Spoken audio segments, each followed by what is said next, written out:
નમસ્કાર, હર મહાદેવ મિત્રો, હું છું યતીન બાવજી અને સ્વાગત કરું છું મારી યુટ્યુબ ચેનલ એટલે કે યતીનની વાતોમાં.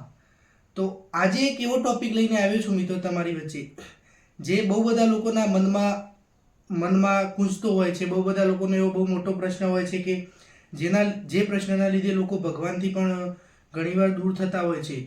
એક એવો પ્રશ્ન જે બહુ બધા લોકોને દુવિધામાં નાખે છે. એ પ્રશ્ન એ છે મિત્રો કે શું ભક્તિ કરવાથી દુઃખ મળે?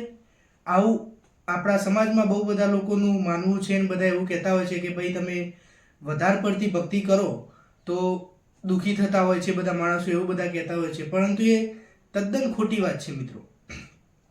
જો ભક્તિ કરવાથી દુઃખ મળતું હોય તો આપણે જૂના સમયમાં જે નરસિંહ મહેતા થઈ ગયા, મીરાબાઈ થઈ ગયા, આ લોકો એટલા અમર થઈ ગયા કે આજે પણ એ લોકોને આપણે યાદ કરવા પડે છે. એ લોકોના નામની સ્પેશિયલી રજાઓ આવે છે. એ લોકોને ભણવામાં પણ આપણે ભણવું પડે છે એ લોકોનું. તો એવું નથી હોતું મિત્રો, એ એક તદ્દન ખોટી વાત છે. તો પછી લોકો એવા માર્ગે દોડાતા હોય છે કે નાસ્તિકતાના માર્ગે, અને નાસ્તિકતાના માર્ગે જ્યારે માણસો દોડાય ત્યારે એવા અમુક માણસોને એ ખુશ જોઈએ છે. હવે એનું કારણ એ હોય છે મિત્રો કે નાસ્તિક માણસ ખુશ તો હોય છે પરંતુ એ સંતોષ ક્યારેય નહીં હોતો. અને જો ભક્તિ કરીને માણસ આગળ આવેલો હોય અને જો એ જ્યારે પણ ડેફિનેટલી થોડો ટાઈમ લાગશે પરંતુ જ્યારે પણ એ માણસ આગળ વધશે, સુખી થશે, ત્યારે એનું સુખ બહુ જ લાંબુ ચાલવાનું છે મિત્રો. એનું કારણ એ છે કે નાસ્તિકતાથી આગળ વધેલા માણસનામાં સંતોષ બિલકુલ નથી હોતો. અને ભક્તિ કરી અને એ સાથે સાચી નીતિ, ધર્મ અને સાચા કર્મથી જે માણસ પૈસા કમાય છે એ માણસ સુખી પણ હોય છે અને સંતોષી પણ હોય છે. હવે ભક્તિ કરનાર માણસને જ વધારે દુઃખ કેમ આવે છે? તો એનું કારણ એ છે મિત્રો કે દરેકને પોતપોતાના કરેલા કર્મ તો ભોગવવા જ પડે છે. કેમ કે આપ બધાએ જોયું છે અને જાણતા પણ હશો કે ભગવાન શ્રી કૃષ્ણએ, ભગવાન શ્રી રામે બધાએ પોતપોતાના કર્મ ભોગવ્યા જ છે. તો આપણે તો એક સામાન્ય માણસ છીએ મિત્રો.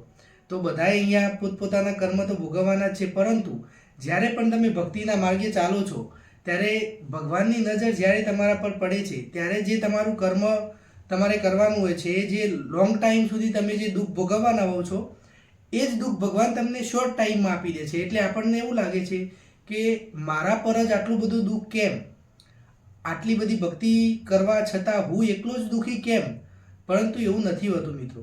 બહારના લોકો બહુ બધા દુઃખી હોય છે જે આપણે નથી જાણતા. લોકોની ગાડી, બંગલા, યશ, આરામ જોઈને આપણે એવું માની લઈએ છીએ કે એ લોકો સુખી છે. તો એ તદ્દન ખોટી વાત છે મિત્રો. હવે બીજી વાત કે આપણા પર દુઃખ ક્યારે આવે અને ભગવાન આપણને ભક્તિ કરવા છતાં આપણને જ કેમ દુઃખ આપે છે? તો એમાં એવું હોય છે મિત્રો કે જ્યારે, હવે એક ઉદાહરણ સાથે હું તમને સમજાવું કે ગામમાં તળાવ છે, તળાવમાં 4-5 છોકરાઓ ડૂમચી મારી રહ્યા છે, બરાબર, બહુ મસ્તી કરી રહ્યા છે પાણી સાથે. હવે એમાં એક બાળક તમારું છે.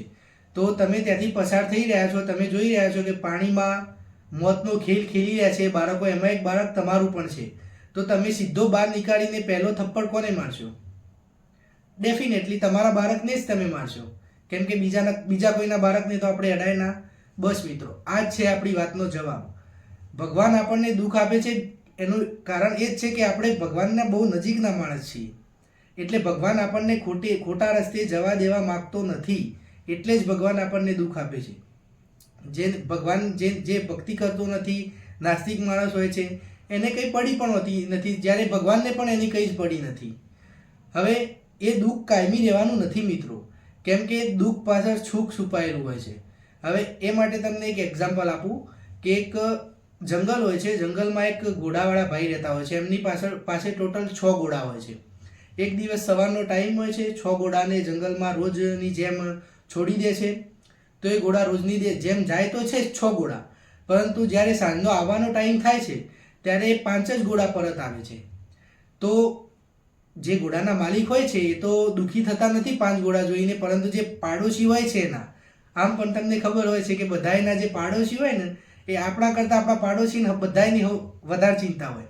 એટલે પાડોશી પેલા ઘોડેસવાર માણસને હસતો જોઈને પૂછે છે કે ભાઈ તમારા સવારે 6 ઘોડા ગયા હતા, સાંજે 5 જ ઘોડા પાછા આવ્યા, તમારો એક ઘોડો ઓછો પાછો આવ્યો, તો તમે દુઃખી કેમ નથી? તમે તો ઉલટું હસો છો. એટલે સરસ જવાબ આપે છે ઘોડાવાળા ભાઈ. એ એમ કહે છે કે દુઃખ પાછળ સુખ છુપાયેલું હોય છે, બરાબર. પેલો પાડોશી આશ્ચર્યચકિત થઈ ગયો, એના ઘરમાં જતો રહ્યો પાડોશી. પછી બીજો દિવસ એવું થયું કે અમુક ટાઈમ થયો 6 મહિના જેવો, પછી એ 5 ઘોડા દરરોજની જેમ જંગલમાં ચરવા માટે દોડવા માટે જતા હતા. તો એ સવારે 5 ઘોડાને છોડી દીધા. હવે એવું બન્યું એ દિવસ સાંજે 5 ઘોડા બીજા 2 ઘોડા લઈને આવ્યા. બહુ જ સરસ મજાની વાત છે મિત્રો, છેક સુધી વિડીયો જોજો, બહુ જ મજા આવશે તમને. તો એ 5 ઘોડા બીજા 2 વધારે ઘોડા લઈને આવ્યા. તો સાંજે ઘોડા આવતા હતા, 5ની જગ્યાએ 7 ઘોડા આવ્યા. ઘોડાવાળા ભાઈ જોઈ જ રહ્યા છે, 7 ઘોડા આવ્યા છે. બિલકુલ આમ તો ખુશ થવાની વાત છે મિત્રો, કેમ કે એમના જોડે 5 જ ઘોડા હતા, એમની જગ્યાએ બીજા 2 વધારાના ઘોડા જોડે આવ્યા છે. પરંતુ એ ખુશ થતા નથી મિત્રો. તો પણ પડોશીને પ્રોબ્લેમ. પાડોશી ફરી પ્રશ્ન પૂછે છે કે ભાઈ તમારે 5ની જગ્યાએ 7 ઘોડા પાછા આવ્યા, તો તમે ખુશ કેમ નથી? તો ઘોડાવાળા ભાઈ બહુ જ સરસ જવાબ આપે છે કે સુખી વધારે પડતું સુખી ના થવાય, કેમ કે સુખની પાછળ દુઃખ છુપાયેલું હોય છે. ફરી પડોશી ઘરમાં જાય છે. હવે 3-4 દિવસનો સમય વીતી જાય છે મિત્રો, અને બનાવ એવો બને છે કે જે ઘોડાવાળા ભાઈ હોય છે, જે નવા 2 ઘોડા આવ્યા એમાંથી એક ઘોડાને લઈને એમનો છોકરો ઘોડેસવારી કરવા માટે જાય છે.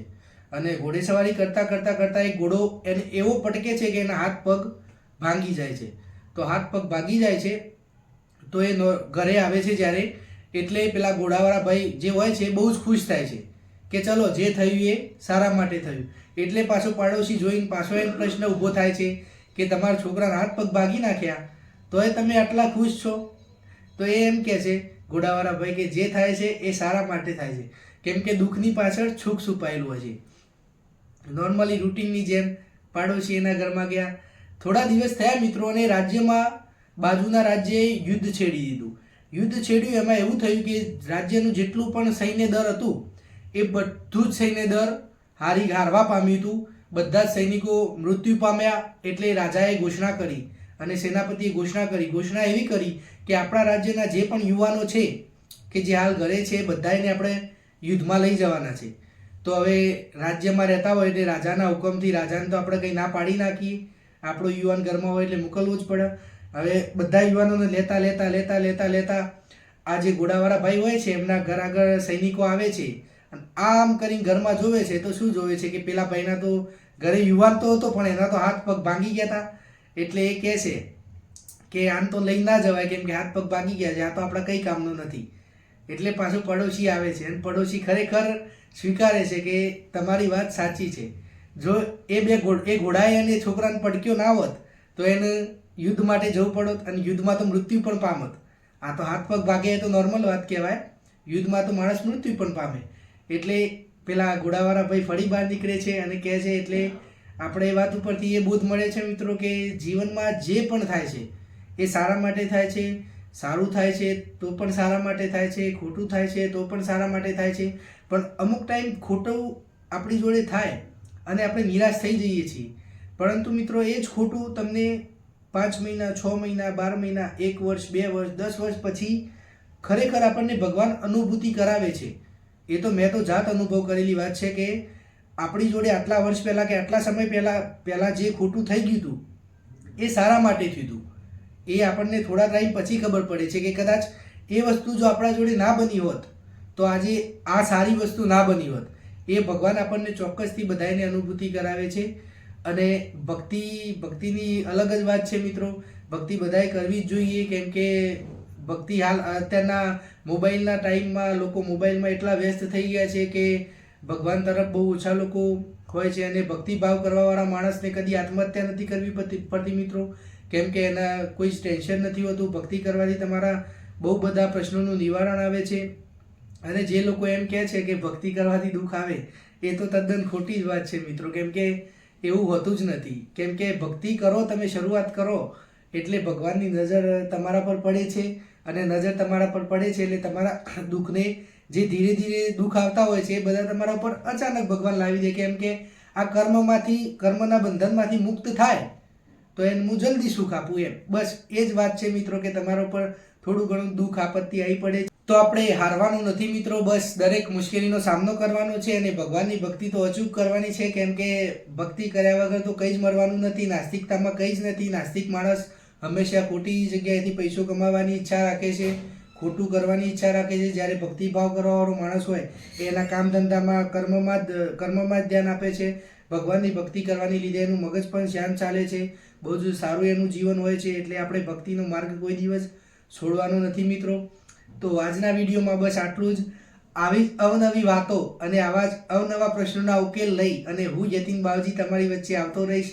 મારો આ વિડીયો તમને ગમ્યો હોય તો બીજા વડીલો સગા સંબંધીઓ સુધી શેર કરજો. અને હા, યતીનની વાતો ચેનલને સબસ્ક્રાઈબ તો કરજો મિત્રો, જેથી આવા બધા જ પ્રશ્નોના ઉકેલ હું તમને અલગ અલગ વિડીયો દ્વારા આપતો રહીશ. ચલો મળીએ મિત્રો. જય માતાજી, હર મહાદેવ.